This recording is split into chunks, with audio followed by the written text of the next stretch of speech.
Hello student, YouTube channel के Prince class में आपका स्वागत है। आज हम विज्ञान के पेपर में बात करेंगे कक्षा 10 के, जो 29 तारीख को एग्ज़ाम होगा। मैं उसी तिथि को देखते हुए आज मैं इस वीडियो को बनाने जा रहा हूं। सबसे पहले मैं बहुविकल्पीय प्रश्न को बताऊंगा। आप सभी बच्चे अगर इसको देख लेंगे, हो सकता है कि यही क्वेश्चन रिपीट हो जाएं। पहला क्वेश्चन है, यदि वस्तु का प्राप्त प्रतिबिंब छोटा व आभासी हो तो प्रयुक्त दर्पण होगा। तो समतल दर्पण है, अवतल दर्पण है, उत्तल दर्पण है, इनमें से कोई नहीं। तो मैं बार मैंने बच्चों को बताया था कि अगर छोटा व आभासी होता है तो उत्तल दर्पण होता है। तो हम उत्तल दर्पण पर क्लिक करेंगे। दूसरा हमारा है, मानव नेत्र वस्तु का प्रतिबिंब बनाती है। कार्निया पर, परितारिका पर, पुतली पर, दृष्टपटल पर। तो इसका राइट आंसर होगा बेटा दृष्टपटल पर। रोहित बेटा ध्यान से देखो इसको, दृष्टपटल पर। विद्युत ऊर्जा तुल्य होती है, तो इसमें पहला ऑप्शन होगा V²T/R हो जाएगा, V²/T/R।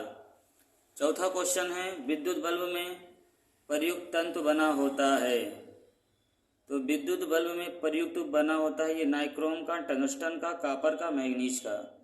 तो सभी बच्चे ध्यान देंगे, विद्युत बल्ब में टंगस्टन का होता है। किसका होता है बेटा? टंगस्टन का। तो हम क्लिक करेंगे टंगस्टन पर। जीवाश्म ईंधन होता है। अगर जीवाश्म की बात कभी भी करें तो जीवाश्म से हमें कोयला एवं पेट्रोलियम प्राप्त होता है। कोयला एवं पेट्रोलियम। चुंबकीय बल रेखाएं सदैव समांतर होती हैं, सही है? नहीं, सदैव समांतर होती हैं, एक बिंदु पर मिलती हैं, एक दूसरे को कभी नहीं काटती। ये राइट होगा हमारा आंसर, एक दूसरे को कभी नहीं काटती। किलोवाट घंटा किस भौतिक राशि का मात्रक है?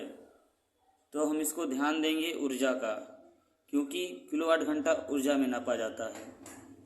अगला क्वेश्चन हमारा है, कॉपर सल्फेट के जलीय विलयन के पीएच का मान होता है। तो 8वां का हम ध्यान देंगे बेटा, 8वें का हमारा ऑप्शन हो जाएगा ए, 7 से अधिक होता है, मतलब ऑप्शन ए पे हम क्लिक करेंगे। नौसादर की कास्टिक सोडा के साथ अपक्रिया। तो हमने बार बच्चों को बताया था कि ये नौसादर का जो सूत्र होता है NH4Cl होता है, और यहाँ पे देखिए NH4Cl है, NaOH आया है। तो इसमें जो होगा हमारा आंसर 9 नंबर का सी होगा, NH3 होगा, NH3। निम्न में से किसमें कार्बन के मध्य द्वि आबंध पाया जाता है? तो इसका होगा एथीन, क्योंकि मैंने पढ़ाया था कि अगर एन लगता है तो एल्केन होता है, अगर ईन रहता है तो एल्कीन होता है। तो यहाँ पे बेटा एथीन होगा। क्या होगा? एथीन होगा, एथीन होगा। 11 नंबर का हम क्वेश्चन ध्यान देंगे, निम्न में से कौन सी संयोजन अभिक्रियाएं हैं? तो बेटा 2KClO3 उष्मा, 2KCl3O2। ये नहीं हो सकता। MgO + MH2O, हाँ ये सही है, क्योंकि मैग्नीशियम हाइड्रॉक्साइड हमने बच्चों को पढ़ाया था, ये सही हो सकता है। 4Al + 3O2 + 2LO2O3, नहीं, ये बैलेंस नहीं हो रहा, ये नहीं हो सकता। तो हमारा राइट आंसर होगा दूसरा या चौथा, दूसरा या तीसरा होगा, दूसरा या तीसरा। ये तीसरा वाला बैलेंस हो रहा है, क्योंकि 4Al है, 4Al यहाँ पे भी हो रहा है। ऑक्सीजन 6 है, और यहाँ पे भी ऑक्सीजन 6 है, 2 3 6। तो हमारा राइट आंसर होगा 11वां का डी। अब हम बात करते हैं 12वें का, निम्न में से कौन सा कथन सत्य नहीं है?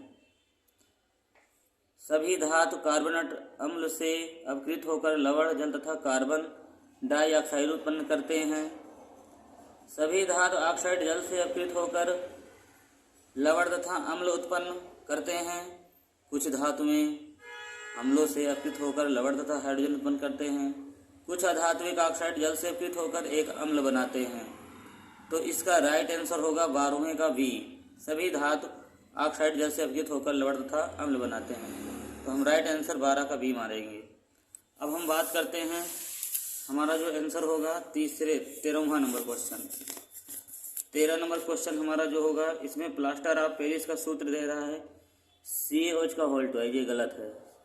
हाँ, जिप्सम वाला सही है भाई, CH4 ये भी गलत है। इसका राइट आंसर हमारे हिसाब से हो सकता है ये 13 का पहला ए वाला हो सकता है। ए पे हम क्लिक करेंगे, ऑप्शन ए पे। बताओ क्यों? क्योंकि बेटा जो प्लास्टर ऑफ पेरिस होता है ये होता है, इसका मिलान इससे करेंगे, और जिप्सम का जो होगा, जिप्सम का ये वाला होगा, विरंजक चूड़ का होगा ये वाला। अब रही बात बुझा हुआ चूना, ये होगा। तो इसको मिलाइए, देखिए ए का दूसरा इसी में मिल रहा है, बी का तीसरा, सी का पहला और डी का चौथा। अब हम आगे क्वेश्चन की बात करते हैं। हमारा जो 14 नंबर क्वेश्चन है ये दे रहा है कि निम्नलिखित में से कौन से समूह में केवल जैव निम्नीकरण पदार्थ नहीं है? घास, फूस एवं चमड़ा, घास, लकड़ी, प्लास्टिक, फलों के छिलके, केक एवं नींबू का रस, केक, लकड़ी एवं घास। तो राइट आंसर होगा 14 का बेटा बी। 14 का बी आंसर होगा बेटा ये हमारा घास, लकड़ी एवं प्लास्टिक। अब बात करते हैं 15 नंबर। फेफड़ों में शुद्ध रुधिर आता है बाएं अलिंद से दाएं अलिंद से, बाएं नीले से दाएं नीले से। 15 नंबर का सी होगा, क्योंकि जिस दिन मैं हृदय के बारे में पढ़ाया था बहुत डिटेल में, बाएं नीले से होगा। बाएं नीले पे हम क्लिक करेंगे। अब 16 नंबर, कोशिकीय प्रक्रम में ऊर्जा मुद्रा है, तो ऊर्जा का घर किसे कहा जाता है? कई बार पढ़ा है, एटीपी। एटीपी क्या होगा? एटीपी। 17 नंबर, द्विनिषेचन क्रिया के त्रिक संलयन के बाद बनने वाला ऊतक का नाम क्या है? तो इसको याद कर लीजिए, भ्रूणपोष होता है। क्या होता है बच्चों? भ्रूणपोष होता है। अब हम बात करेंगे, अगला क्वेश्चन हमारा है 18। निम्न कालमों का मिलान कीजिए। अमोनिया उत्सर्जी अच्छी दिखा रहा है, बोमेन संपुट, अस्थिर मछलियाँ, यूरिया अम्ल उत्सर्जी, वृक्क नलिका। तो हम ध्यान देंगे, हमारा 18वें का आंसर हो जाएगा बेटा ए वाला। बताओ कैसे?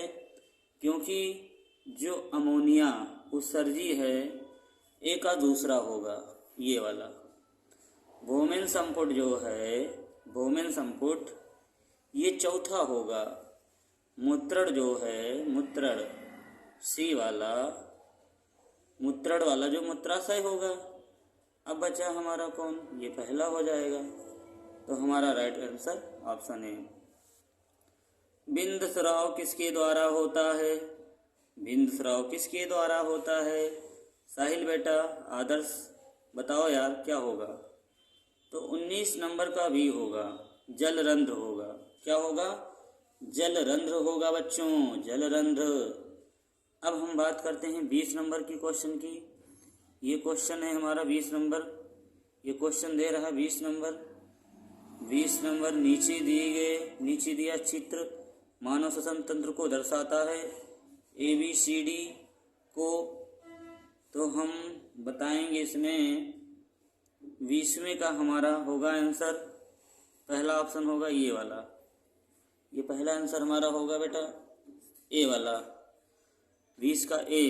एपिग्लोटिस वायु प्रिका डायाफ्राम और ब्रोकस, ये वाला होगा हमारा।